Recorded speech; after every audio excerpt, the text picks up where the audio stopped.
Hi students, education गुरु के इस YouTube channel में आपका एक बार फिर से स्वागत है। आज हम इस वीडियो में 12वीं क्लास के केमिस्ट्री का पहला चैप्टर ठोस अवस्था अर्थात सॉलिड स्टेट के दो प्रमुख टॉपिक्स लेकर आए हैं। ये दो प्रमुख टॉपिक्स हैं इकाई सेल के कोर की लंबाई a तथा गोले की त्रिज्या r के बीच संबंध, और दूसरा टॉपिक है संकुलन क्षमता जिसे पैकिंग की प्रगुणता भी कहते हैं अर्थात एफिशिएंसी ऑफ पैकिंग। तो चलिए फटाफट शुरू करते हैं इन दो टॉपिक के ऊपर आज का ये वीडियो।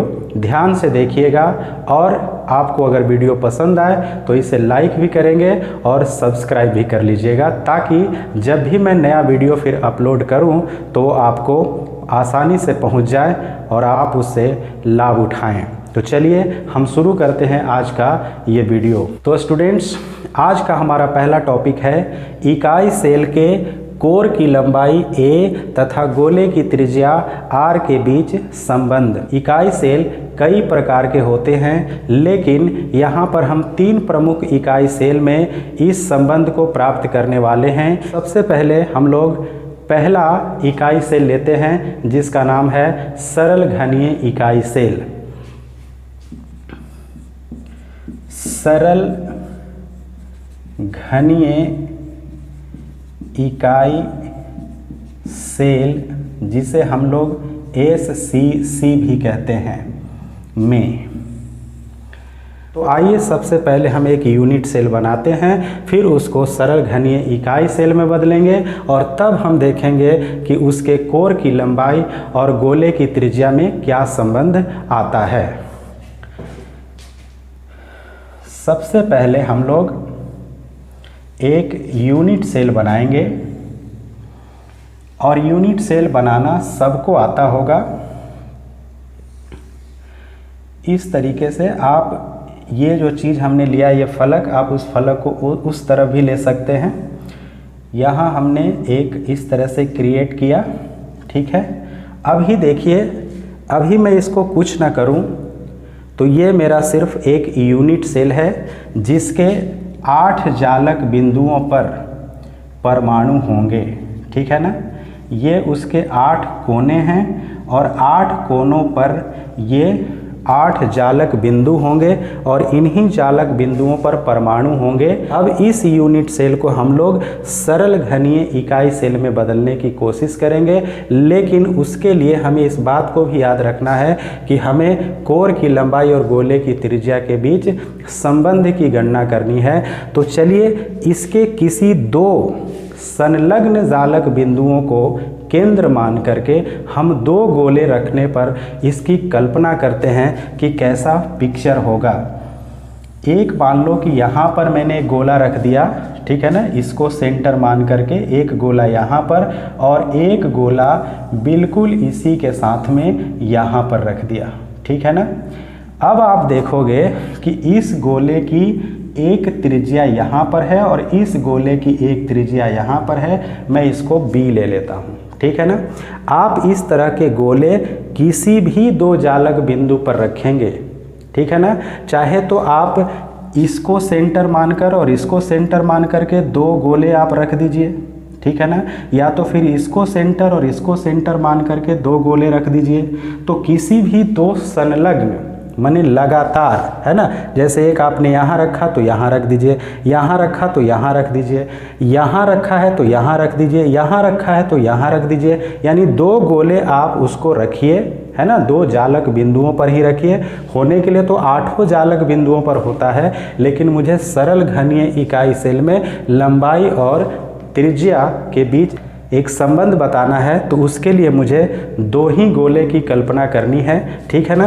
तो अब आप देखिए कि जो AB की जो लंबाई है, AB, इस AB को हम लोग इस घन का किनारा कहेंगे या कोर की लंबाई कहेंगे, जिसे हम A कहते हैं, ठीक है ना।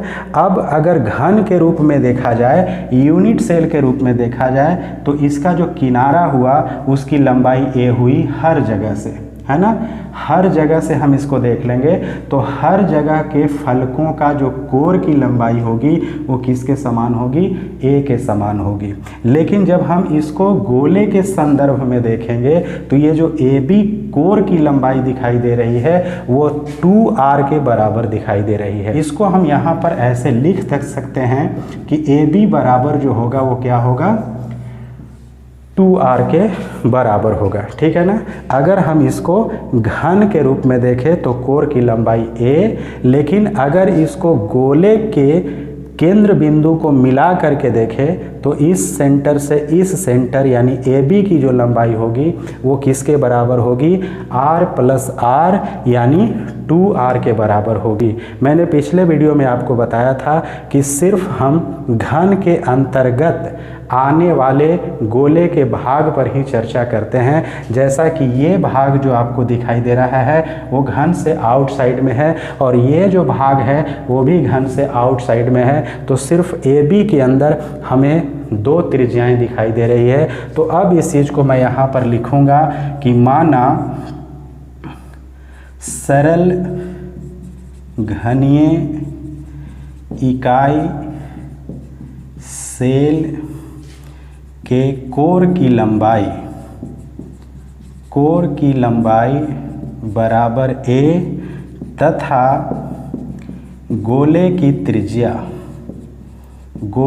त्रिज्या बराबर r है, तब चित्र से, यानी जब आप चित्र बनाते हैं तो चित्र ही इस चीज़ को बहुत ही क्लियर कर देता है कि आपका a और r के बीच में क्या संबंध होता है। तो इस a को आप देखिए और इस 2r को देखिए, ये दोनों कोर जो हैं बराबर हैं। ठीक है ना। तो ये जो है वो 2r के बराबर है। इसका मतलब यह हुआ कि चित्र से 2r बराबर क्या हुआ, a हुआ। ठीक है ना। 2r जो हुआ वो किसके बराबर हुआ, a के बराबर हुआ, या हम कह सकते हैं कि r बराबर a/2 हुआ। तो इस तरीके से मुझे सरल घनीय इकाई सेल में a और r के बीच में एक संबंध ज्ञात हो गया। उस संबंध को हम लोग क्या कहते हैं, r बराबर a/2। इसका मतलब हुआ कि सरल घनीय इकाई सेल में गोले की त्रिज्या जो होती है वो कोर की लंबाई की आधी होती है। ठीक है ना। अब हम फलक केंद्रित इकाई सेल में a और r के बीच संबंध की गणना करेंगे और देखेंगे कि वहाँ संबंध क्या है। तो चलिए फलक केंद्रित इकाई सेल में देखते हैं। अब हम दूसरा फलक केंद्रित इकाई सेल में, इसका मतलब कि हम लोग FCC में, मतलब क्या हुआ, फेस सेंटर्ड यूनिट सेल में। ठीक है ना। फलक केंद्रित इकाई सेल में a और r के बीच संबंध की गणना करेंगे। मैंने अभी आपको बताया कि हमें किसी भी इकाई सेल में a और r के बीच में संबंध ज्ञात करना हो, उसके लिए हमें सबसे पहले एक इकाई सेल बनानी है, एक यूनिट सेल बनानी है और उस यूनिट सेल को फलक केंद्रित इकाई सेल में बदलेंगे। इसके लिए मुझे इसकी परिभाषा भी जरूर याद होनी चाहिए। फलक केंद्रित इकाई सेल में कोनों पर तो परमाणु होते ही हैं, 6 फलकों के सेंटर पर भी होते हैं। तो हम यहाँ पर सिर्फ 2 कोने और 1 फलक की बात करेंगे। ठीक है ना। क्योंकि मुझे परमाणुओं की संख्या ज्ञात नहीं करनी है कि मुझे टोटल का पता करना है, बल्कि मुझे सिर्फ 2 कोने और 1 फलक के सेंटर पे परमाणु रख करके इसकी गणना हम कर सकते हैं। तो चलिए देखिए कैसे। सबसे पहले हम लोग एक यूनिट सेल बनाएंगे और इस यूनिट सेल को फलक केंद्रित यूनिट सेल में बदलने की कोशिश करेंगे। देखिए, अगर मैं इसको कहूँ तो ये अभी एक यूनिट सेल है। ठीक है ना। और इसके ये जालक बिंदु हैं जहाँ पर परमाणु या अवयवी कण गोले के रूप में होते हैं। अब मैं आपको बता दे रहा हूँ कि जब ये यूनिट सेल है तो यूनिट सेल में अभी ये कौन सा यूनिट सेल हो गया, है ना। जब हम इसके सभी कोनों पर परमाणुओं की कल्पना करते हैं तो यह सरल घनीय इकाई सेल हो गया। और चूंकि मुझे ये फलक केंद्रित इकाई सेल चाहिए तो इसका मतलब कि कोनों के साथ साथ फलक के सेंटर पर भी परमाणु होनी चाहिए, ठीक है ना। लेकिन हम चूंकि यहाँ परमाणुओं की गणना नहीं करने आए हैं, हम लोग यहाँ पर ए और आर के बीच में संबंध पता करने आए हैं। तो हम 3 गोले, ठीक है ना, इस बार 3 गोले देखने की कोशिश करें। देखिए सबसे पहले हम किसी भी फलक पे जा सकते हैं, किसी भी फलक के ऊपर, ठीक है ना। उस बार हम किसी कोर के ऊपर चले थे। सरल घनीय इकाई सेल में हम 2 जालक बिंदुओं पर चले थे, क्योंकि वो जालक बिंदुओं पर ही पाया जाता है। 8 जालक बिंदुओं में से किसी 2 जालक बिंदुओं पर। लेकिन यहाँ पर क्या है, जालक बिंदुओं पर भी और फलक के केंद्र पर भी।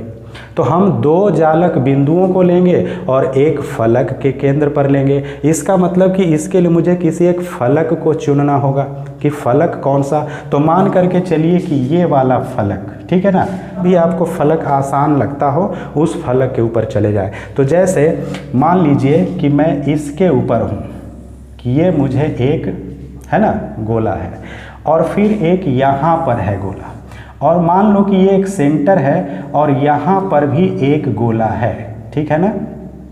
अब ध्यान दो, गोले को छोटे और बड़े में आप मत देखिए, सिर्फ आप ये देखिए कि हो क्या रहा है। एक यहाँ पर, मतलब इस जालक बिंदु पर, इसको हम ए मान लेते हैं और इसको बी मान लेते हैं। तो मान लो कि एक कोने पर एक परमाणु यहाँ पर है और दूसरे कोने पर एक परमाणु यहाँ पर है, ठीक है ना।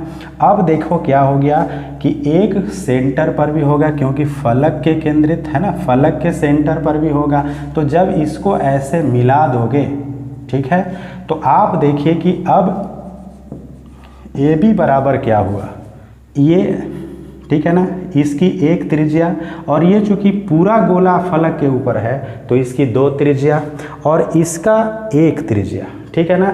तो इस तरह से ए बी का मान कितना आ रहा है, 4r, ठीक है ना। 1r इसमें, 2r इसके अंदर, यानी 3r और 1r ये हमको दे रहा है। तो ए बी का मान अगर हम त्रिज्या के रूप में देखें तो वो कितना है, 4r के बराबर है। लेकिन अब इसको हम लोग घन के रूप में देखने की कोशिश करें। अगर मैं इसका नामकरण C कर दूं तो अब जो BC हमारा है, इस BC का मान क्या है, वो A है।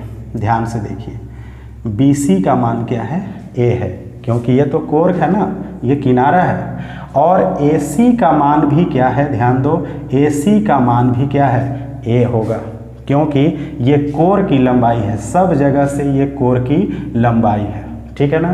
तो AB का मान क्या हो गया, 4r, और ये जो BC का मान है वो क्या है, A, और AC का मान क्या है, A, ठीक है। अब हम यह जानते हैं कि यहाँ पर 90 डिग्री का कोण बनता है ना। एक फलक को देखो, एक फलक को अगर ऐसे मिला दें तो फलक क्या है, वर्गाकार है, ठीक है ना।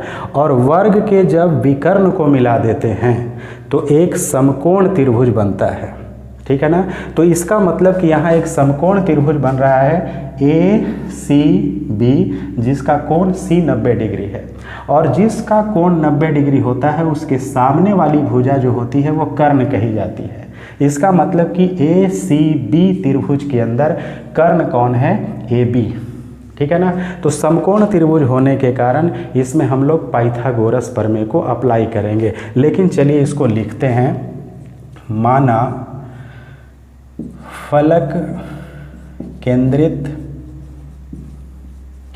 इकाई सेल के कोर की लंबाई, बहुत ही आसान है, ध्यान से देखेंगे, कोर की लंबाई बराबर A तथा गोले की त्रिज्या बराबर r है, तब, ठीक है। चित्र से अब हम सबसे पहले इस चित्र में यह देखेंगे कि वो समकोण त्रिभुज कौन सा है। समकोण त्रिभुज ACB, ए सी बी में अब हम इसमें पाइथागोरस प्रमेय अप्लाई करेंगे। क्या? ए बी स्क्वायर बराबर A C square plus B C square. B का मान हम देखें यहाँ से 4r, ए सी का मान a तो a का the whole square, b c का मान भी a तो a का दी होल स्क्वायर। अब देखिए इसका जब कैलकुलेट करेंगे तो यह 16r स्क्वायर हो जाएगा और ये दोनों ऐड हो करके 2a स्क्वायर हो जाएगा। तो r स्क्वायर का वैल्यू कितना आया? 2a स्क्वायर बटे 16, ये 8 बार में कट गया। तो या r बराबर ये रूट के ऊपर आ जाएगा a स्क्वायर बटे 8। तो r का जो वैल्यू हुआ वो a निकला है ना, और 8 का जो वर्गमूल होता है वो निकलता है 2√2 के रूप में। तो हमने देखा कि फलक केंद्रित इकाई सेल में r और a के बीच में जो संबंध होता है वो क्या होता है? r = a/2√2 है ना। r बराबर a बटे 2√2। आपने इससे पहले देखा सरल घनाकार इकाई सेल में r बराबर a बटे 2, लेकिन जब फलक केंद्रित इकाई सेल में गए तो उसका मान क्या हो गया? r बराबर a बटे 2√2। अब हम तीसरे पिंड केंद्रित इकाई सेल में a और r के बीच संबंध की गणना करेंगे। तीसरा हमारा है पिंड केंद्रित इकाई सेल, जिसे अंग्रेजी में हम लोग संक्षेप में BCC कहते हैं, मतलब बॉडी सेंटर्ड यूनिट सेल। अब पिंड केंद्रित इकाई सेल में A और R के बीच में क्या संबंध होता है, इसके लिए मुझे पहले एक यूनिट सेल बनानी होगी, फिर उसके बाद पिंड केंद्रित इकाई सेल में उसको बदलना होगा। ठीक है ना। आइए देखते हैं। सबसे पहले हम एक यूनिट सेल बनाएंगे।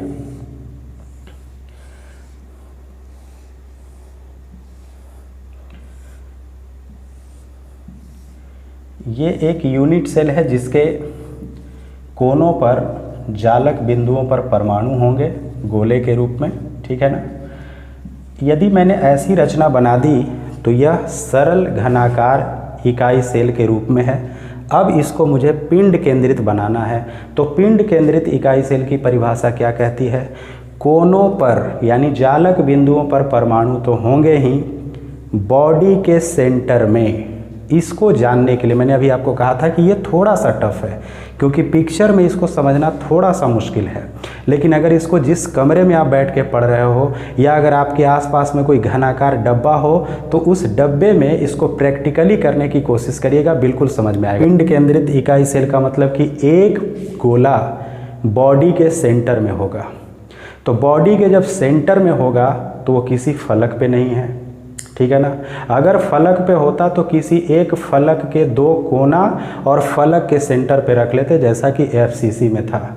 लेकिन यहाँ पर मुझे क्या करना है कि कमरे के एकदम सेंटर में आना है, घन के एकदम सेंटर में। इसका मतलब ये हुआ, ध्यान से देखिएगा, कि मैं पिछले फलक को जा रहा हूँ। पिछले फलक पे पिछला दीवार देखो कौन है? ये वाला भाग। ठीक है ना। ये पिछला दीवार है और पिछले दीवार के फर्श के पास ये जो कोना है, इस कोने के ऊपर मैं एक गोला रख देता हूँ। ठीक है ना। अब इसको मान लो कि ये कहाँ पर है, ध्यान दो, ये कहाँ है?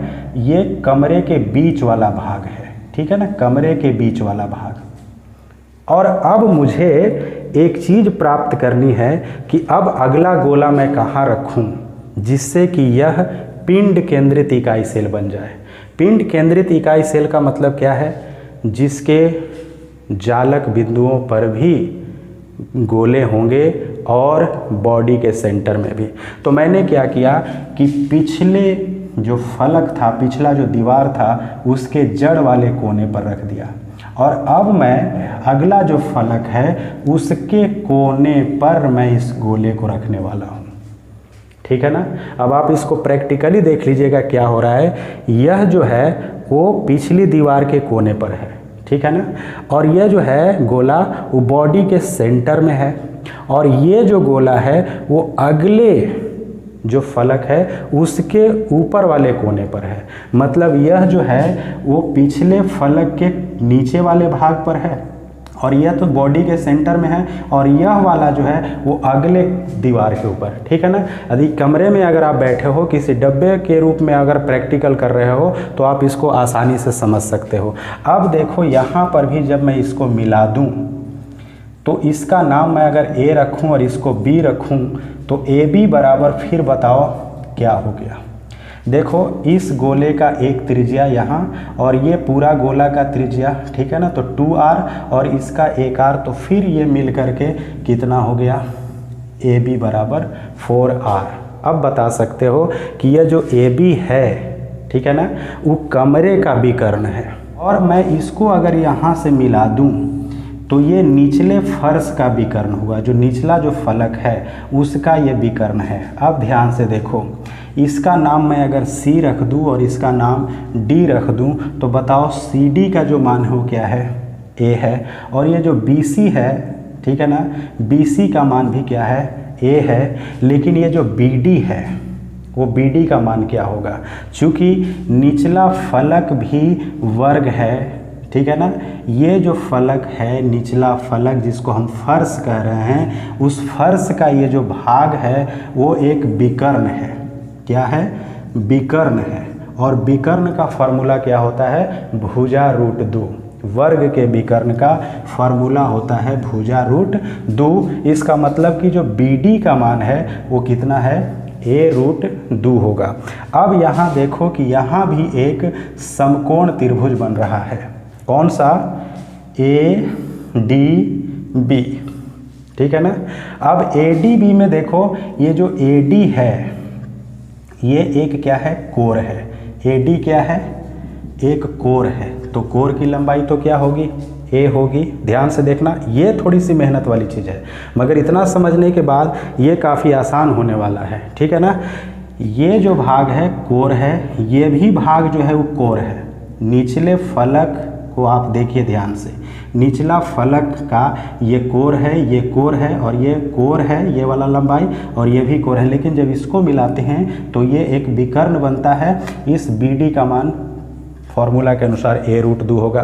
तो अब मुझे R और A के बीच संबंध निकालना होगा, तो मुझे एक समकोण त्रिभुज में जाना होगा ADB के अंदर, ठीक है ना, ADB, और जब यहाँ 90 है तो AB जो है वो विकर्ण हो चुका है। तो चलिए लिखते हैं, माना पिंड केंद्रित इकाई सेल के कोर की लंबाई बराबर A तथा गोले की त्रिज्या बराबर R है, तब चित्र से समकोण त्रिभुज ADB में, ध्यान से देखें, समकोण त्रिभुज है तो पाइथागोरस प्रमेय लागू होगा। कौन सा, कर्ण का स्क्वायर, ठीक है ना, अन्य दो भुजाओं के। तो अन्य दो भुजा कौन है, एक देखो ये हमारा है AD और एक हमारा यहाँ पर है भुजा कौन सा, BD।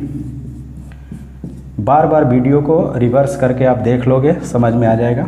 AB का मान कितना है, 4R। AD का मान कितना है, वहाँ से देखो, A का स्क्वायर, और BD का मान कितना है, A रूट 2 का स्क्वायर। यहाँ देखो ये हो गया 16R स्क्वायर, ये हुआ A स्क्वायर, लेकिन ये हो गया A स्क्वायर गुने 2। तो यहाँ पर 16R स्क्वायर बराबर क्या हो गया, ये 2A स्क्वायर और एक A स्क्वायर मिलके 3A स्क्वायर। तो R स्क्वायर बराबर 3A स्क्वायर बटे कितना, 16, या R equal under root 3A square upon 16। तो R का जो वैल्यू है देखिए क्या हुआ, A रूट 3 और ये 16 का वर्गमूल कितना निकल गया, 4। तो इस तरीके से हमने तीन प्रकार के इकाई सेल में देखा कि तीन प्रकार के इकाई सेल में ए और आर के बीच में भिन्न भिन्न प्रकार का संबंध है, कोई एक प्रकार का संबंध नहीं है। जिस प्रकार का इकाई सेल है उसकी परिभाषा के अनुसार गोले फलक पे हो या पिंड पे हो या सिर्फ कोनों पर हो, उसके अनुसार हमारा एक रिलेशन प्राप्त हो रहा है। ये तीन रिलेशन को अब हम तालिकाबद्ध करने वाले हैं, क्योंकि अगला जब हम संकुलन क्षमता का टॉपिक पढ़ने वाले हैं तो इसके लिए ये तालिका बहुत ही इम्पोर्टेंट है। हम लोग अब तक जो पढ़ चुके हैं उसका एक निष्कर्ष एक टेबल के माध्यम से पढ़ लें, और इस टेबल को बनाते समय आप देखोगे आपकी मेमोरी भी चेक हो जाएगी कि आपने जो पढ़ा है वो आपको कितना याद है। यहाँ पर मैं इकाई सेल लिख दे रहा हूँ, इकाई सेल। यहाँ पर मैं लिख दे रहा हूँ गोले या परमाणु की संख्या, ठीक है ना। बहुत ही इम्पोर्टेंट ये मैं टेबल बना रहा हूँ। एक तरह से एक ट्रिक भी हुआ कि जिन बच्चों को पुरानी बातें अगर याद नहीं है तो टेबल को जैसे ही देखेंगे तो फटाफट आपके दिमाग में ये बात आ जाएंगे कि वो ऐसा मैंने पढ़ा था। गोले या परमाणु की संख्या, और यहाँ पर मैं लिख रहा हूँ ए तथा आर के बीच संबंध।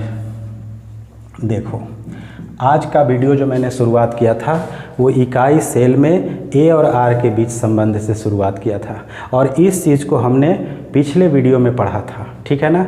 तो आइए ज़रा सा देखते हैं। पहला जो इकाई सेल हमारा है वो है सरल घनीय इकाई सेल, ठीक है ना, जिसे हम संक्षेप में SCC कहते हैं। अब बताओ ज़रा हमें कि सरल घनीय इकाई सेल में गोले या परमाणु की संख्या कितना कैलकुलेट किया गया था। चलिए अगर आपको याद नहीं है तो मैं बताता हूं, और मैं ऐसे ही केवल लिखता नहीं हूं बल्कि यहाँ भी मैं आपको बना करके दिखा रहा हूं कि चूंकि परिभाषा कहता है कि सरल घनीय इकाई सेल में 8 कोनों पर ही गोले पाए जाते हैं। इसका मतलब है कि 8 कोने और कोनों पर परमाणु का भाग, ट्रिक में आपको याद कराया गया था 1/8 होता है, ठीक है ना। 8 कोने होते हैं और प्रत्येक कोने पर परमाणु का कितना भाग शेयर करता है 1/8। तो 8 से 8 जब मैं कैंसिल करूँगा तो सिर्फ मुझे क्या प्राप्त हुआ 1, ठीक है ना। इसका मतलब कि सरल घनीय इकाई सेल में परमाणुओं की संख्या कितनी होती है 1 होती है। इस टेबल को बढ़िया से देखिएगा क्योंकि अगले टॉपिक से इसका बहुत ही ज़बरदस्त कनेक्शन है। और अभी आपने सरल घनीय इकाई सेल में एक रिलेशन प्राप्त किया। क्या प्राप्त किया? R बराबर A/2, ठीक है ना। अब हम दूसरा देखते हैं, फलक केंद्रित इकाई सेल। इसे हम लोग अंग्रेजी में संक्षेप में FCC कहते हैं, फेस सेंटर्ड यूनिट सेल। अब बताओ कि इसका परमाणु संख्या कितना है। चलिए याद करने की कोशिश करते हैं।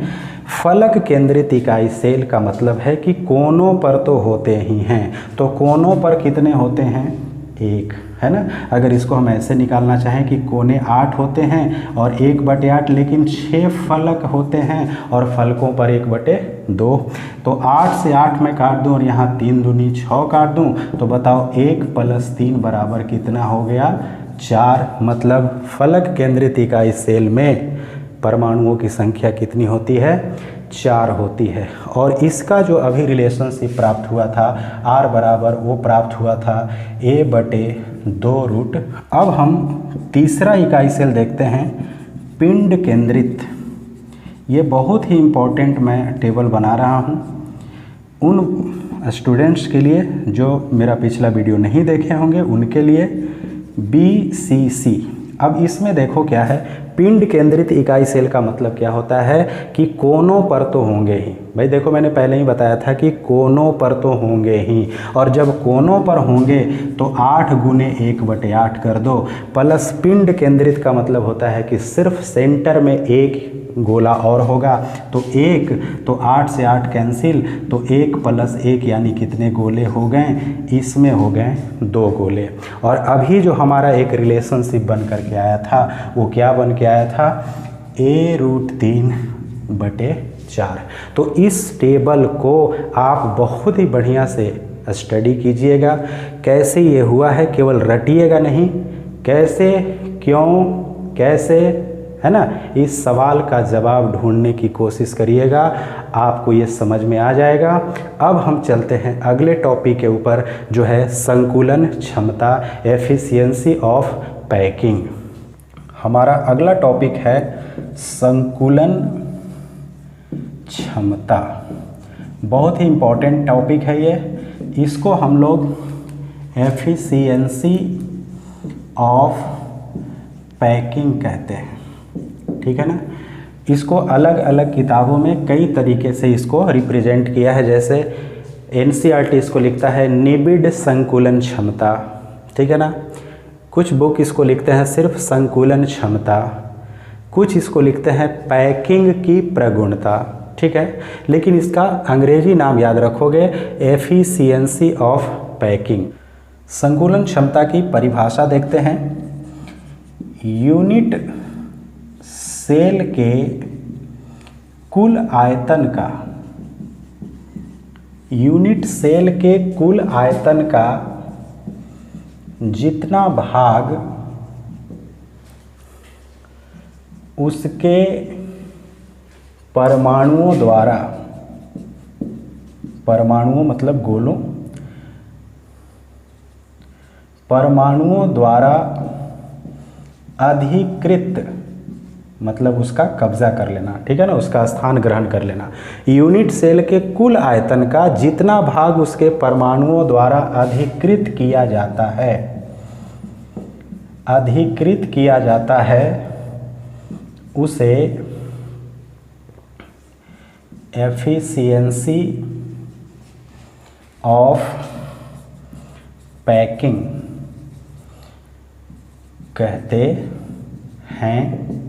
अर्थात यूनिट सेल के कुल आयतन का, जैसे एक यूनिट सेल है उसके आयतन का, ये तो सबको पता है कि जब गोले किसी यूनिट सेल के अंदर होते हैं तो यूनिट सेल पूरी तरह से भरता नहीं। इसका मतलब यह हुआ कि किसी यूनिट सेल के अंदर जब गोले भरे जाते हैं तो पूरी तरह से यूनिट सेल को भर नहीं पाता है, ठीक है ना। कुछ भाग खाली ज़रूर रहते हैं, उसी चीज़ को हमें गणना करना है कि यूनिट सेल में उस गोले के द्वारा कितना भाग ग्रहण किया जाता है। तो जैसे यूनिट सेल के कुल आयतन का जितना भाग उसके परमाणुओं द्वारा अधिकृत किया जाता है उसी को हम लोग एफिशिएंसी ऑफ पैकिंग कहते हैं, यानी संकुलन क्षमता कहते हैं, ठीक है ना। संकुलन क्षमता का मतलब ही होता है कि उसमें उसके परमाणुओं द्वारा कितना स्थान ग्रहण किया जा रहा है। अर्थात संकुलन क्षमता को हम लोग सूत्र के रूप में भी प्रस्तुत कर सकते हैं। संकुलन क्षमता बराबर गोले का आयतन। अब गोले का आयतन का मतलब हुआ गोले का या परमाणु का, गोले का आयतन बटे हम यहाँ पर क्या लिख देंगे, इकाई सेल का आयतन, इकाई सेल का आयतन, ठीक है ना। अब इसी चीज़ को हम लोग प्रतिशत के रूप में भी प्रस्तुत कर सकते हैं, क्योंकि मुझे प्रतिशत के रूप में ही पूछा जाएगा कि बताइए कि किसी इकाई सेल में कितना प्रतिशत उसकी संकुलन क्षमता है। तो इसको हम लोग कैसे व्यक्त करेंगे, संकुलन क्षमता प्रतिशत बराबर गोले का आयतन, ठीक है ना, इसको मैं भी लिख दे रहा हूँ, बटे इकाई सेल का आयतन, फिर मैं इसको भी लिख दे रहा हूँ, और गुणा क्या करना होगा, 100, ठीक है ना। संकुलन क्षमता प्रतिशत निकालने के लिए गोले का आयतन बटे इकाई सेल का आयतन, ये तो तुलना करते हैं कि इकाई सेल का कितना भाग गोलों ने ग्रहण कर लिया है, और जब उसको 100 के ऊपर ज्ञात करते हैं तो वही मेरा क्या बन जाता है, प्रतिशत, ठीक है। तो चलिए फटाफट अब हम तीनों यूनिट सेल में संकुलन क्षमता की गणना करते हैं, लेकिन उसके लिए जो मैंने इससे पहले एक टेबल बनाया था उसको ज़रूर आप नोट कीजिएगा, उसको ज़रूर ध्यान में रखिएगा, क्योंकि वो अगर याद है तो संकुलन क्षमता फटाफट याद हो जाएगा। चलिए देखते हैं। तो पहला यूनिट सेल हम लेते हैं सरल घनीय, इसको घनाकार भी बोल सकते हैं, सरल घनीय इकाई सेल अर्थात SCC की संकुलन क्षमता। अब देखो, मुझे सबसे पहले दो चीज़ ज्ञात होनी चाहिए। एक कि सरल घनीय इकाई सेल में गोले कितने होते हैं, ठीक है ना। सरल घनीय इकाई सेल में गोले कितने होते हैं, चूँकि इकाई सेल का आयतन तो मुझे पता है, भुजा क्यू होगा 1Q, वो तो कभी बदलना नहीं है। लेकिन जिस इकाई सेल की बात की जाएगी उस इकाई सेल में कितने गोले होते हैं और उसके R और A के बीच में क्या संबंध होता है, ठीक है ना। आइए देखते हैं। चूँकि SCC में गोले की संख्या बराबर कितनी, याद रखिए टेबल में देख लो। SCC में गोले की संख्या कितनी होती है, 1, इसलिए एक गोले का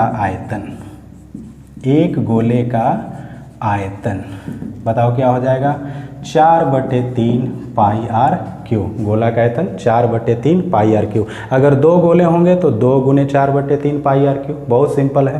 तो अब हम यहाँ पर एक कोटेशन देंगे कि चूंकि सरल घनीय इकाई सेल में आर का जो वैल्यू होता है वो क्या था, A/2 था। बहुत ही सिंपल। अब इसको मैं यहाँ पर रख दूँ 4/3 पाई, आर के जगह पे रख दूँ A/2 का दी होल क्यू। तो यहाँ हो गया 4 पाई AQ/3 गुने, और यहाँ क्या हो गया 8। तो ये 4 दूना का 8 जब कट गया तो ये हुआ पाई AQ/6। एक गोला इतना आयतन ग्रहण कर लेगा। तो चलिए इसका हम लोग संकुलन क्षमता निकाल लेते हैं कि कितना हुआ। अब चूंकि इकाई सेल का वॉल्यूम मतलब आयतन, तो इकाई सेल का आयतन क्या होगा, AQ, क्योंकि इकाई सेल तो एक घन के रूप में है और घन के कोर की लंबाई क्या होती है, A, तो घन का आयतन ही इकाई सेल का आयतन हो जाएगा AQ। तो अब इसका मतलब हुआ कि अतः संकुलन क्षमता प्रतिशत क्या हुआ, गोले का आयतन बटे इकाई सेल का आयतन गुने क्या चीज़ 100।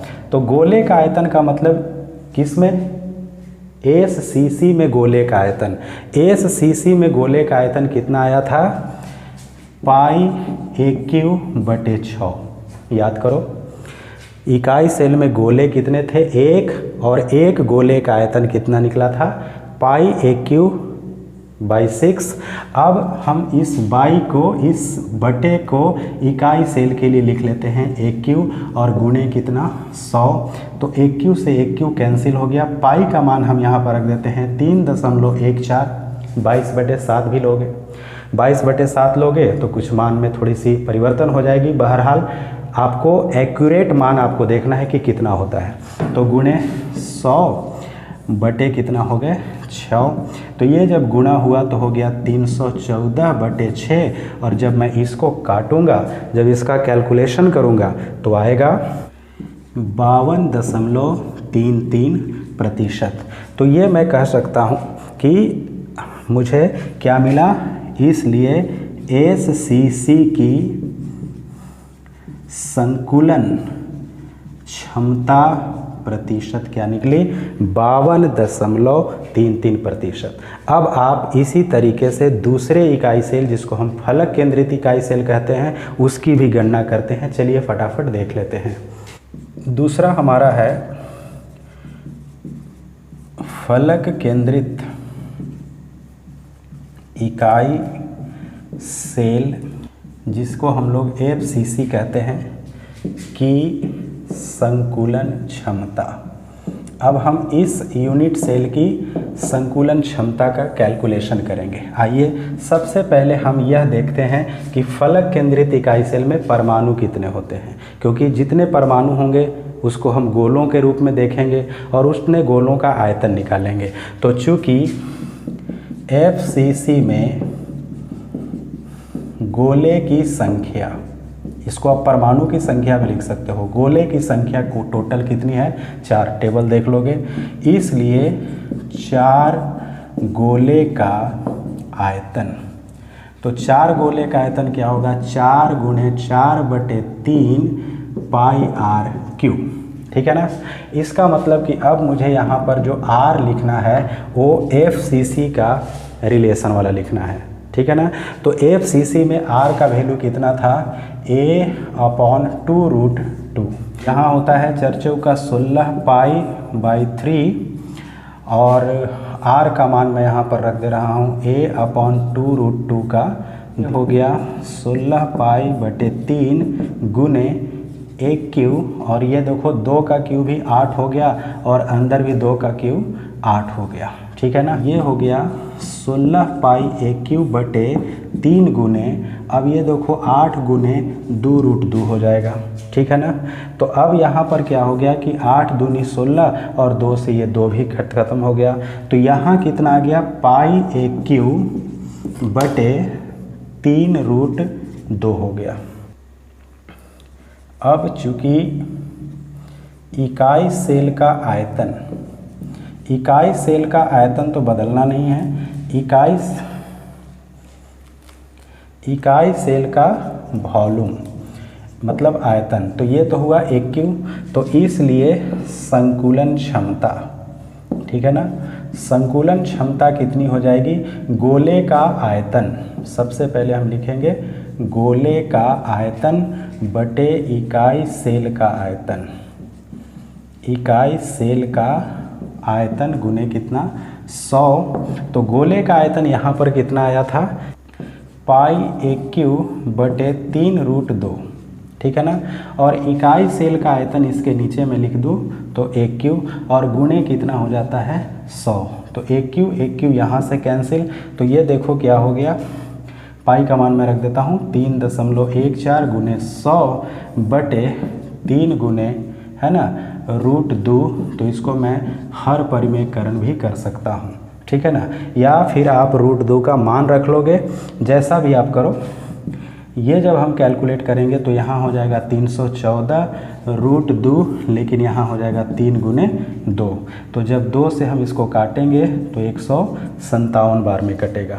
तो अब 157 गुने, अब √2 का मान मैं रख दूंगा 1.414 अपॉन कितना हो गया 3।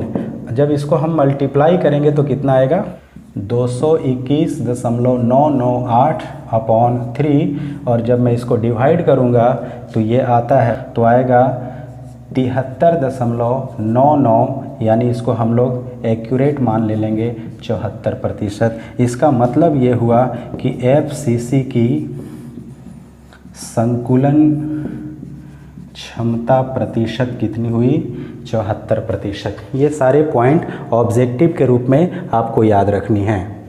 तीसरा है पिंड केंद्रित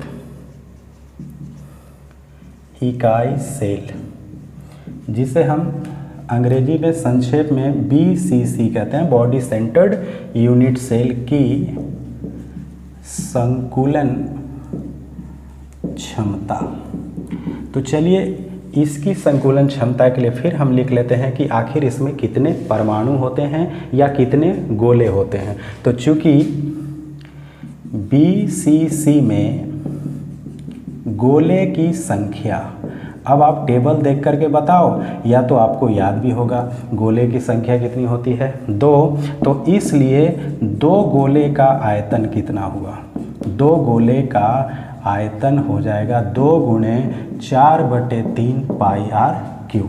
और मैं जब यहाँ R का एक रिलेशन लिखूँगा तो R बराबर A√3/4। ठीक है ना, ये हुआ। तो ये मैं लिख दूंगा 4 दूनी 8 पाई 3 और r का मान मैं यहाँ पर लिखूँगा a√3/4 का दी होल क्यूब। तो ये कितना हो गया 8 पाई गुने 1/27, ठीक है ना, बटे 3 गुने 4 का क्यूब कितना हो गया 64, ठीक है ना। तो ये यहाँ से कट जाएगा 8 8 64।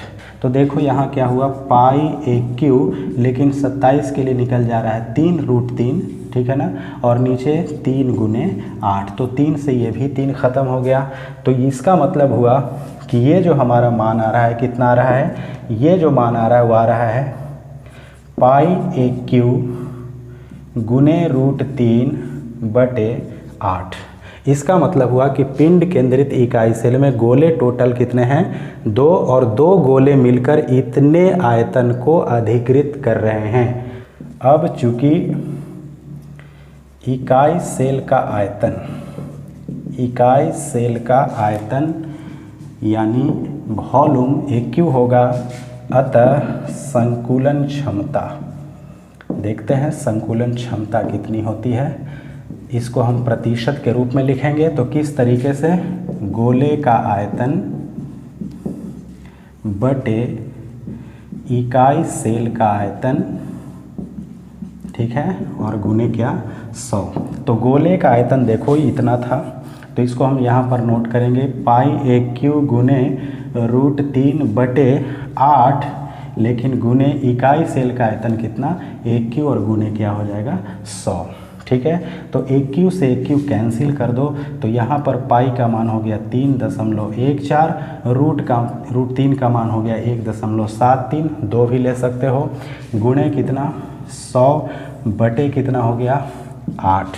अब इसको हम लोग गुणा करेंगे 543.22 बटे कितना 8। जब इसको हम लोग डिवाइड करेंगे तो ये आता है 67.9, जिसको हम लोग एक्यूरेट रूप में 68% कहेंगे। मतलब ये हुआ कि BCC में संकुलन क्षमता प्रतिशत, ठीक है ना, कितना हुआ 68%। तो आपने देखा कि आज की वीडियो में हमने 2 टॉपिक जो बहुत ही महत्वपूर्ण था, न केवल 12वीं की परीक्षा के लिए बल्कि आने वाले दिनों में जितने भी प्रतियोगी परीक्षा का आप सामना करेंगे साइंस लेवल की, उसमें ये 2 टॉपिक्स के ऊपर बहुत ज़्यादा सवाल पूछे जाते हैं। उसके लिए आप इस वीडियो के अंतर्गत आए हुए बातों को गहराई से पढ़ेंगे। मिलते हैं अगले वीडियो में कुछ नए टॉपिक्स के साथ, तब तक के लिए नमस्कार।